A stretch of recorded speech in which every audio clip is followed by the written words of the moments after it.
Hi friends, അപ്പോൾ എല്ലാവർക്കും സുഖമല്ലേ? അപ്പോൾ ഇന്ന് എൻ്റെ ബോഡി സൗണ്ട് കുറച്ച് കുറവായിരിക്കും കേട്ടോ. എന്ന് വെച്ചാൽ മൈക്ക് കംപ്ലൈൻ്റ് ആയിട്ടിരിക്കുക കേട്ടോ. അപ്പോൾ എല്ലാവർക്കും സുഖമല്ലേ? അപ്പോൾ ഞാൻ ഇന്ന് വീഡിയോ ചെയ്യാമെന്ന് വെച്ചാൽ 2 ദിവസം പനിയായിരുന്നു. ഞാൻ ഇതിന് മുന്നേ ഒരു വീഡിയോ ചെയ്തിട്ടുണ്ടായിരുന്നല്ലോ, ഒരു പെങ്കൊച്ച് ചേട്ടൻ്റെ ഹസ്ബൻഡിനോടൊപ്പം ഒളിച്ചോടി എന്നുള്ളത്. ഞാൻ ആ വീഡിയോ ഇട്ടതിന് ശേഷം ഒത്തിരി പേര് റിയാക്ട് ചെയ്തിട്ട് അതിനോട് റിയാക്ട് ചെയ്ത് ഒരുപാട് പേര് വീഡിയോ ചെയ്തിട്ടുണ്ടായിരുന്നു കേട്ടോ. അപ്പോൾ അതൊക്കെ ഞാൻ കണ്ടിട്ടുണ്ടായിരുന്നു. അപ്പം ഞാനാണ് ഫസ്റ്റ് ചെയ്തതെന്നല്ല കേട്ടോ, ഞാൻ ചെയ്യുന്നതിന് മുന്നേ ആൾക്കാർ ചെയ്തിട്ടുണ്ടായിരുന്നു. അപ്പം അന്നേരം ഞാൻ പറഞ്ഞിട്ടുണ്ടായിരുന്നു, എന്നെപ്പോലെ ഒരുപാട് വീട്ടമ്മമാർക്ക് അതൊത്തിരി ദഹിക്കൂല എന്ന് ഞാൻ പറഞ്ഞിട്ടുണ്ടായിരുന്നു. അവരിപ്പോൾ ഒരുപാട് പേര് റിയാക്ട് ചെയ്തിട്ട് ഒരുപാട് പേര് എഫ്ബിയിലൊക്കെ പോസ്റ്റ് ചെയ്തിട്ടുണ്ടായിരുന്നു. അപ്പോൾ അത് കഴിഞ്ഞിട്ട് ഇവരുടെ വേറെ വീഡിയോസൊക്കെ ഇറങ്ങിയിട്ടുണ്ടായിരുന്നു. പിന്നെ വെയിറ്റ് ചെയ്തിരുന്നതും മറ്റേ ജോലിയുടെ ഇതിൽ സാലറിക്ക് വേണ്ടി വെയിറ്റ് ചെയ്തിട്ടുണ്ടാണ് പോയെന്നുള്ളതിൻ്റെ ഒക്കെ ഇട്ടിട്ടുണ്ടായിരുന്നു. അപ്പോൾ അതൊക്കെ വെച്ച് ഓരോരുത്തരെ കളിയാക്കിക്കൊണ്ട് റീൽസൊക്കെ എടുത്തിട്ടിട്ടുണ്ടായിരുന്നു. അപ്പോൾ ഇപ്പോൾ ഒരു ഓഡിയോ റിലീസായിട്ടുണ്ട്, അയാളും ആ പെൺകൊച്ചിനെ വിട്ടേച്ച് പോയി എന്നുള്ളത്. അപ്പോൾ കേട്ടപ്പം മനസ്സിനൊരു കുളിര് തോന്നിയെങ്കിലും ശരിയത് നന്നായി എന്ന് എനിക്ക് തോന്നി. കാരണം ഒരു ലൈഫ് സ്റ്റാർട്ട് ചെയ്യുന്നതിന് മുന്നേ തന്നെ അവൻ പോയത് നന്നായി. കാരണം ഒരു പെൺകൊച്ചിനോട് ജീവിതം നശിപ്പിച്ചിട്ട് പോകുന്നില്ലല്ലോ. ഒരു ലൈഫ് സ്റ്റാർട്ട് ചെയ്യുന്നത് വെച്ചാൽ ഞാൻ ഉദ്ദേശിച്ചത് കുഞ്ഞുങ്ങളൊന്നും ആകുന്നതിനൊക്കെ മുന്നേ, അതായത് കുട്ടികളൊന്നും ആയിട്ടുണ്ടാവില്ല. ചേച്ചിക്ക് കുട്ടികളൊക്കെ ആയപ്പോഴാണ് ഇങ്ങനൊരു വേലത്തരം കാണിച്ചത് അവൻ. അപ്പോൾ അങ്ങനെ ഒരു സിറ്റുവേഷൻ വരാതെ തന്നെ ആദ്യമേ തുടക്കത്തിൽ തന്നെ വിട്ടേച്ച് പോയല്ലോ എന്നൊരു ഇത് ഉണ്ടായിരുന്നു. പിന്നെ 2 പേരുടെ ലൈഫ് പോയല്ലോ എന്നുള്ളൊരു ബുദ്ധിമുട്ട് കൂടെ ഉണ്ട്. അപ്പോൾ എന്തായാലും സംഭവിച്ചത് നല്ലതിനെന്ന് വിചാരിക്കാം. കാരണം ഇപ്പോഴെങ്കിലും അവൾക്ക് മനസ്സിലായിട്ടുണ്ടാവും, ജീവിതകാലം മൊത്തം അവൻ നോക്കത്തില്ലെന്ന് തെളിയിച്ചല്ലോ അവൻ. പിന്നെ ചേച്ചിക്കും ഇതൊരു തെളിവാണ്, അവനെ വിശ്വസിക്കാൻ കൊള്ളൂല എന്നുള്ളത്. ലൈഫ് ലോങ് അവനെ മാത്രം വിചാരിച്ച് ജീവിക്കരുത്, നിൻ്റെ സ്വന്തം കാലിൽ നിൽക്കണം എന്നൊരു തെളിയിക്കുന്നൊരു തെളിവാണത്. അപ്പോൾ ദൈവനിശ്ചയം എന്ന് പറയാം ഇങ്ങനെയൊക്കെ സംഭവിച്ചത്. അപ്പം ചേച്ചിക്ക് ഇനിയുള്ള ലൈഫ് നല്ല രീതിക്ക് ജീവിക്കാൻ പറ്റുമെന്ന് തോന്നുന്നു. അല്ലെങ്കിൽ എന്തെങ്കിലും നേടണമെന്നൊക്കെ ചിന്തിച്ചിട്ടുള്ള ഒരു വ്യക്തിയാണെന്നുണ്ടെങ്കിൽ ആൾക്ക് എന്തായാലും മുന്നോട്ട് തടസ്സങ്ങളും കാര്യങ്ങളൊന്നും ഉണ്ടാവില്ല. ആൾക്ക് നല്ല ജീവിതം എങ്ങനെയാണോ ലൈഫ് ജീവിച്ച് പോകാനെ കൊണ്ട് ആഗ്രഹിക്കുന്ന രീതിക്ക് ജീവിക്കാൻ പറ്റട്ടെ എന്ന് ഞാൻ പ്രാർത്ഥിക്കുന്നു. അങ്ങനെ പറ്റാൻ വേണ്ടിയിട്ടാവാം ദൈവം ഇങ്ങനെ ചെയ്തു വെച്ചതെന്നും നമുക്ക് വിചാരിക്കാം.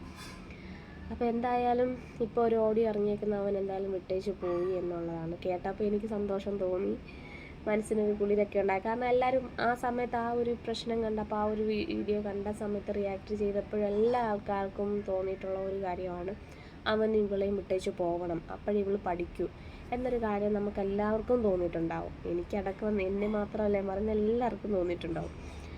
അപ്പോൾ ആ വീഡിയോ റിലീസായ ആ ഓഡിയോ വന്ന സമയത്ത് നമുക്കൊക്കെ എല്ലാവർക്കും, നമ്മൾ നോർമലി അങ്ങനെ ചിന്തിച്ചിട്ടുള്ള എല്ലാവർക്കും ഒരു കുളിര് തോന്നിയിട്ടുണ്ടാവും. അപ്പോൾ എനിക്ക് തോന്നുന്നു ചിലപ്പോൾ ഇപ്പം അവർക്ക് പുറത്തിറങ്ങാൻ പറ്റാത്തൊരു സിറ്റുവേഷൻ ആയിരുന്നു. സോഷ്യൽ മീഡിയ ഫുള്ള് ഇത് ഏറ്റെടുത്തതുകൊണ്ട് യൂട്യൂബ് ഓപ്പൺ ചെയ്താൽ, FB ഓപ്പൺ ചെയ്താലെല്ലാം ഇവരുടെ വീഡിയോ ആണ് പോയിക്കൊണ്ടത്. ഒരു മലയാളി പോലും ഉണ്ടാവില്ല ഇവരുടെ വീഡിയോ കാണാത്തത്. അപ്പോൾ അങ്ങനെ സോഷ്യൽ മീഡിയ ഏറ്റെടുത്ത് അത് വീഡിയോ വൈറലായതുകൊണ്ട് ഇവർക്ക് പുറത്തിറങ്ങി ജീവിക്കാൻ പറ്റാത്തൊരു സിറ്റുവേഷൻ ഉണ്ടെന്ന് തോന്നുന്നു. കാരണം റൂം എടുക്കാൻ പറ്റില്ല, കാരണം ലീഗലി മാരീഡ് അല്ല ഇവർക്ക്. അതുകൊണ്ട് റൂം എടുത്ത് താമസിക്കുക എന്നുള്ളത് ഇല്ലീഗൽ പരിപാടി ആയതുകൊണ്ട് അവർക്ക് റൂം എടുക്കാൻ പറ്റില്ല. ഒരാളും അവർക്ക് അക്കോമഡേഷൻ എന്ന് പറയുന്ന കാര്യം കൊടുക്കില്ല. കാരണം ആർക്കും ദഹിക്കാത്ത ഒരു കാര്യമാണ് ഇവർ ചെയ്തിട്ട് പോയിരിക്കുന്നത്. അപ്പം അങ്ങനെയുള്ള ബുദ്ധിമുട്ടുകളൊക്കെ വന്നിട്ടുണ്ടാവാം. അങ്ങനെ ഒരു ഇതുള്ളതുകൊണ്ടാവാം അവൻ വിട്ടേച്ച് പോയത്. ഇനിയിപ്പോൾ ചേച്ചിക്ക് ലീഗലി എന്തെങ്കിലും കാര്യങ്ങൾ നേടണമെന്നുണ്ടെങ്കിൽ വളരെ ഈസിയാണ്. അവൻ പ്രൂഫ് അടക്കം തന്നിട്ടാണ് പോയിരിക്കുന്നത്. അവൻ്റെ സ്വഭാവ സർട്ടിഫിക്കറ്റ് വരെ അവൻ തെളിയിച്ചിട്ടാണ് പോയിരിക്കുന്നത്. അപ്പോൾ പിന്നെ എല്ലാം കാര്യങ്ങളും ലീഗലി നടക്കേണ്ട എല്ലാ കാര്യങ്ങളും ചേച്ചിക്ക് അനുകൂലമായി തന്നെ നടക്കുമെന്ന് നമുക്ക് അറിയാൻ പറ്റില്ലേ. നോർമലി എല്ലാവർക്കും അറിയാവുന്ന കാര്യമായിരിക്കും അത്, കാരണം അവനായിട്ട് തന്നെ തെളിവ് തന്നിട്ട് പോയിട്ടുണ്ട്. അപ്പം എന്തായാലും അന്ന് ഞാൻ പറഞ്ഞ കാര്യം കറക്റ്റ് ആയിരുന്നില്ല. അവൻ്റെ മുഖത്ത് നമ്മൾ ശരിക്കും ഒരു ആത്മാർത്ഥ സ്നേഹം നമ്മൾ കണ്ടിട്ടുണ്ടായിരുന്നു. എനിക്ക് കാണാൻ ഞാൻ കണ്ടിട്ടും ഉണ്ടായിരുന്നില്ല. അപ്പോൾ എനിക്ക് കാണാനും പറ്റാഞ്ഞ ഒരു കാര്യമായതുകൊണ്ട് ഞാനത് അന്നേരം തന്നെ തുറന്നും പറഞ്ഞിട്ടുണ്ടായിരുന്നു. അവളുടെ എന്ന് പറയുമ്പോൾ ഒരു എടുത്തിയാട്ടമായിരുന്നു. അവളുടെ സംസാരത്തിലും എല്ലാം തന്നെ ഒരു എടുത്തിയാട്ടമാണ് എനിക്ക് ഫീൽ ചെയ്തത്. അപ്പോൾ അതിലൊരു സ്നേഹമൊക്കെ ഒന്നും എനിക്ക് ഫീൽ ആയിട്ടുണ്ടായിരുന്നില്ല. അപ്പോൾ എന്തായാലും ആ എടുത്തിയാട്ടത്തിനൊരു തീരുമാനമായെന്ന് പറയാം. എന്തായാലും എനിക്ക് സന്തോഷമായി. സന്തോഷിക്കാൻ പാടില്ലെന്നാണ്, ഒരാളുടെ ജീവിതം തകരുമ്പോൾ നമ്മൾ സന്തോഷിക്കാൻ പാടില്ല എന്നാണ്. പക്ഷേ ആ ജീവിതം സെലക്ട് ചെയ്ത വഴി തെറ്റായ വഴി ആയതുകൊണ്ട് നമ്മൾ സന്തോഷിക്കുന്നത് തെറ്റില്ല അല്ലേ? നിങ്ങൾ പറ, നിങ്ങൾക്ക് സന്തോഷം തോന്നിയിരുന്നില്ലേ ആ ഒരു കാര്യം കേട്ടപ്പോൾ? എനിക്ക് ഭയങ്കരമായിട്ട് സന്തോഷം തോന്നിച്ചാൽ എനിക്ക് കണ്ടപ്പോൾ എനിക്ക് ഭയങ്കര പറഞ്ഞറിയിക്കാൻ പറ്റാത്ത സന്തോഷം തോന്നിയായിരുന്നു. അപ്പോൾ ഞാൻ വിചാരിച്ചു ഇനിയിപ്പം ഈ സോഷ്യൽ മീഡിയ എല്ലാം ഏറ്റെടുത്തേക്കുന്നതുകൊണ്ട് ഇതെങ്ങനെയും ഈ ഒരു സംഭവത്തെക്കുറിച്ചുള്ള സംസാരം സ്റ്റോപ്പാക്കാൻ വേണ്ടിയിട്ടും ആയിരിക്കാം ചിലപ്പോൾ ഈ ഒരു ഓഡിയോ റിലീസ് ചെയ്ത്. കാരണം ഇങ്ങനെ ഒരു കാര്യം കേൾക്കുമ്പം ആൾക്കാർക്ക് സമാധാനമാവും, വിട്ടേച്ച് പോയല്ലോ, പിന്നീട് അതിനെപ്പറ്റിയുള്ള ചർച്ചകളോ കാര്യങ്ങളോ ഒന്നും ഉണ്ടാവില്ല. അതോടെ ആ കാര്യം നമ്മൾ മലയാളികൾ മറക്കും എന്നൊരു തോട്ടിലായിരിക്കാം മേ ബി ഇങ്ങനൊരു ഓഡിയോ റിലീസ് ചെയ്തിരിക്കുന്നത്. അങ്ങനെയാണ് സംഭവിച്ചെങ്കിൽ നല്ലത്, അവൾക്ക് നല്ലതാണ്. അവൻ്റെ ക്യാരക്ടർ ശരിയല്ലെന്ന് മനസ്സിലാക്കിക്കൊണ്ട് ഇനി മുന്നോട്ടുള്ള ജീവിതം നല്ല രീതിക്ക് ജീവിക്കാൻ പറ്റിയാൽ അവൾക്ക് കൊള്ളാം. അതല്ല ഇതിന് ഈ ഒരു സംസാരം സ്റ്റോപ്പ് ചെയ്യിക്കാൻ വേണ്ടിയിട്ട് റിലീസ് ചെയ്തൊരു ഓഡിയോ ആണെന്നുണ്ടെങ്കിൽ വരും വരാഴികൾ ഇനിയും കിടക്കുന്നു നേരിടാനെക്കൊണ്ട്. അപ്പോൾ ലൈഫ് എന്താണെന്ന് പെട്ടെന്ന് തിരിച്ചറിയാൻ നിനക്ക് പറ്റിയെങ്കിൽ അത് നല്ലതായിരിക്കുമെന്ന് പ്രതീക്ഷിക്കുന്നു. പലരുടെയും വീഡിയോ നീ കണ്ടിട്ടുണ്ടാവും. അപ്പോൾ ആ വീഡിയോസ് പലരും റിയാക്ട് ചെയ്തിട്ടുള്ള രീതി എന്ന് പറഞ്ഞാൽ, റിയാക്ഷൻ എന്ന് പറയുന്നത് നിനക്ക് മനസ്സിലാക്കി തരുന്ന പല കാര്യങ്ങളാണ്. അപ്പോൾ എല്ലാം ഞാൻ പറഞ്ഞിട്ടുള്ളതും നിനക്ക് മനസ്സിലാക്കാൻ പറ്റുന്ന രീതിയിലുള്ള കാര്യങ്ങൾ തന്നെയാണ്. അപ്പോൾ ഈ പല വീഡിയോസും നീ കണ്ടിട്ടുണ്ടാകും. കണ്ടിട്ടെങ്കിലും നിൻ്റെ ഭാഗം നീ തിരുത്തിയാൽ നിനക്ക് നല്ലതാണ്, ലൈഫിൽ മുന്നോട്ട് പോകാനൊക്കെ നല്ലതാണ്. ചേച്ചിക്ക് ഇനി ആ ലൈഫ് സെലക്ട് ചെയ്തുകൊണ്ട് ഒരു പ്രയോജനമില്ലെന്ന് എനിക്ക് തോന്നുന്നു. ചേച്ചി സെലക്ട് ചെയ്യാണ്ടിരിക്കുന്നതാണ് നല്ലത്. ലൈഫിൽ പിള്ളേരെ സെറ്റാക്കാൻ നോക്കുക, പിള്ളേർക്ക് നല്ലൊരു എഡ്യൂക്കേഷൻ കൊടുത്ത് പിള്ളേരെ നല്ലൊരു ലെവലിൽ എത്തിക്കുന്നതാണ് നോക്കുക. അല്ലാതെ ആ ലൈഫ് വീണ്ടും സെലക്ട് ചെയ്യുന്നതിനോട് യാതൊരു ഗുണവുമില്ല, പ്രയോജനവുമില്ലെന്ന് പറയാം. കാരണം ഇപ്പം ഇങ്ങനെ ചെയ്ത ഒരാൾ പിന്നീട് ഒരു മാപ്പ് പറഞ്ഞ് തിരിച്ച് വന്ന് ഇത് ലൈഫ് സ്റ്റാർട്ട് ചെയ്യുമെന്ന് വെച്ചാൽ നടക്കുകയില്ല.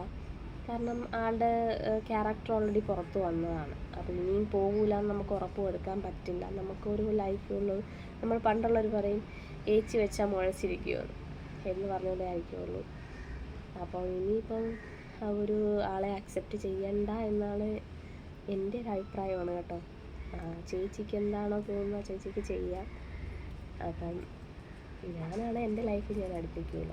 നമുക്ക് ഈ ലോകത്ത് പഠിക്കാത്ത ആൾക്കാർക്ക് പോലും ഈസിയായിട്ട് ജോലി കിട്ടുന്ന മേഖലകളുണ്ട്. അധ്വാനിച്ച് ജീവിക്കാമെന്നൊരു മനസ്സുണ്ടെന്നുണ്ടെങ്കിൽ ജീവിക്കാം. ജീവിച്ച് കാണിക്കണം എന്ന് തോന്നിയാൽ നമുക്ക് ജീവിക്കാൻ പറ്റുന്നതേ ഉള്ളൂ. അപ്പോൾ അങ്ങനെ ഒരു ലൈഫ് സെലക്ട് ചെയ്യുന്നത് തന്നെയാണ് നല്ലത്. അല്ലാതെ ആൾ വന്ന് മാപ്പ് പറഞ്ഞ ഉടനെ അക്സെപ്റ്റ് ചെയ്യാൻ പോകരുത്. ചിലർക്ക് പല പെൺകുട്ടികൾക്കും പറ്റുന്ന ഒരു കാര്യമാണ്. എത്ര വലിയ തെറ്റാണെന്നുള്ള ആൾ വന്ന് മാപ്പ് വന്ന് ക്ഷമ പറയുമ്പോൾ ഹസ്ബൻഡാണെന്നുള്ള ആ ഒരു സിമ്പതിയിൽ നമ്മൾ ക്ഷമിച്ച് നമ്മൾ മുന്നോട്ട് പോകാൻ ശ്രമിക്കും. പക്ഷേ ഈ ഒരു വട്ടം ദൈവം കാണിച്ചു തരുന്നതാണ് ആളിങ്ങനെയാണ്, നിങ്ങൾ ഇനി തീരുമാനമെടുക്കാം. ആദ്യം ഒരു ലൈഫ് നിങ്ങൾ തീരുമാനത്തിലേക്ക് വന്നതാണ്. അപ്പോൾ ആളുടെ ക്യാരക്ടർ എന്താണെന്ന് തെളിയിച്ച് തന്നു. അപ്പോൾ ഒരു അവസരം നിങ്ങൾക്ക് തന്നാണ് നിങ്ങളുടെ ലൈഫിലേക്ക് നിങ്ങൾക്ക് ചേഞ്ച് ആകാൻ വേണ്ടിയിട്ട്. അപ്പോൾ നിങ്ങളത് സെലക്ട് ചെയ്യാണ്ട് വീണ്ടും പഴയതിലേക്ക് തന്നെ പോവുകയാണെന്നുണ്ടെങ്കിൽ വേറെ ഓപ്ഷൻസ് ഇല്ല. ചിലർക്ക് അങ്ങനെ സെലക്ട് ചെയ്യുന്നതാണ് മിക്കവും പല പ്രശ്നങ്ങളിലും കൊണ്ടെത്തിക്കുന്നത്. സോ ഇനിയിപ്പോൾ പഴയ ലൈഫിലേക്ക് പോകാതെ പുതിയൊരു ലൈഫിലേക്ക് തന്നെ ജീവിക്കാൻ ശ്രമിക്കുക എന്നുള്ളതാണ് എൻ്റെ ഒരു തീരുമാനം. എൻ്റെ അഭിപ്രായമാണ്. നിങ്ങൾക്ക് നിങ്ങളുടേതായ ഇഷ്ടങ്ങളൊക്കെ ഉണ്ടാവും. നമുക്ക് പറയാമല്ലോ, നമ്മളിപ്പം വഴി കൂടെ പോകുന്നവരായാലും നമുക്കറിയാവുന്ന ഒരാൾക്ക് ഓരോ കാര്യങ്ങൾ പറഞ്ഞു കൊടുക്കുന്നതിന് നമുക്ക് പറഞ്ഞു കൊടുക്കാം. അതേ ഞാനും വിചാരിച്ചിട്ടുള്ളൂ കേട്ടോ. അപ്പോൾ നമുക്ക് പറഞ്ഞു കൊടുക്കാമല്ലോ. അവരുടെ തീരുമാനമാണ്. നമുക്ക് അഡ്വൈസ് ചെയ്യാം, ഈ രീതിയാണ് ഇങ്ങനെ ചെയ്താൽ നല്ലതാണ് എന്നുള്ളൊരു അഡ്വൈസ് കൊടുക്കാൻ പറ്റും. സെലക്ട് ചെയ്യുന്നത് അവരവരുടെ പേഴ്സണൽ സെലക്ഷനാണ്, പേഴ്സണലായിട്ടുള്ള കാര്യങ്ങളാണ്. അപ്പോൾ എൻ്റെ ഒരു അഭിപ്രായം ഞാൻ പറഞ്ഞതാണ്. എന്തായാലും ആ കുട്ടിക്ക് കിട്ടിയത് നന്നായി. ഇപ്പോഴെങ്കിലും തിരിച്ചറിവുണ്ടായി തിരിച്ച് വന്നാൽ നല്ലത്. തിരിച്ച് വീട്ടിൽ വന്നെന്ന് പറയുന്നു, വീട്ടുകാർ ഏറ്റെടുത്തിട്ടില്ല എന്നും തിരിച്ചു കുട്ടി മുസ്ലിം എങ്ങാണ്ടാകാൻ പോകുന്നു, അങ്ങനെ കുറേ റൂമറുകളാണ് ഇറങ്ങിയത്. അത് നമുക്ക് വിശ്വസിക്കാൻ പറ്റില്ല എന്താണ് ആക്ച്വലി ഉള്ളതെന്നുള്ളത്. എന്തായാലും അത്ര ധൈര്യത്തിൽ അത് തിരിച്ച് വീട്ടിലേക്ക് വരുമെന്ന് എനിക്ക് തോന്നുന്നില്ല. കാരണം അത്ര വലിയ തെറ്റ് ചെയ്തിട്ടുണ്ട് എന്ന് ആൾക്ക് തന്നെ മനസ്സിലായതാണ്. അപ്പം മേ ബി തിരിച്ച് വീട്ടിലേക്ക് തന്നെ വരാൻ ചാൻസ് വളരെ കുറവാണ്. ജോലിയൊക്കെ ചെയ്യാൻ അറിയാവുന്നതായതുകൊണ്ട് ഇപ്പോൾ ജോലിയൊക്കെ ചെയ്ത് എവിടെയെങ്കിലും ഉണ്ടാവും. തീർച്ചയായിട്ടും അവർ തമ്മിൽ വേർപിരിഞ്ഞിട്ടുണ്ടാവില്ല എന്ന് എനിക്ക് തോന്നുന്നു. അത് എൻ്റെ ചിന്തയാണോ എന്ന് എനിക്കറിഞ്ഞില്ല.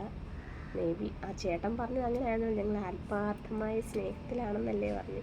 അപ്പോൾ പെൺകുട്ടിയും പറഞ്ഞത് തന്നെയാണ്, ഞങ്ങൾക്ക് പിരിയാൻ പറ്റാത്ത രീതിയിലുള്ള ബന്ധമാണെന്നല്ലേ പറഞ്ഞത്. അപ്പോൾ എന്തായാലും ആ ചേച്ചിയും ചേട്ടനും പിരിഞ്ഞിട്ടുണ്ടാവില്ല എന്നാണ് എൻ്റെ ഒരു നിഗമനം. നമ്മുടെയൊക്കെ വായ അടപ്പിക്കാൻ വേണ്ടിയിട്ട് ചെയ്ത ചെറിയൊരു ഓഡിയോ ആയിരിക്കുമോ എന്ന ഡൗട്ടും എനിക്കുണ്ട്. എന്നെപ്പോലെ ഡൗട്ടുള്ളവരും ഉണ്ടാവില്ലേ.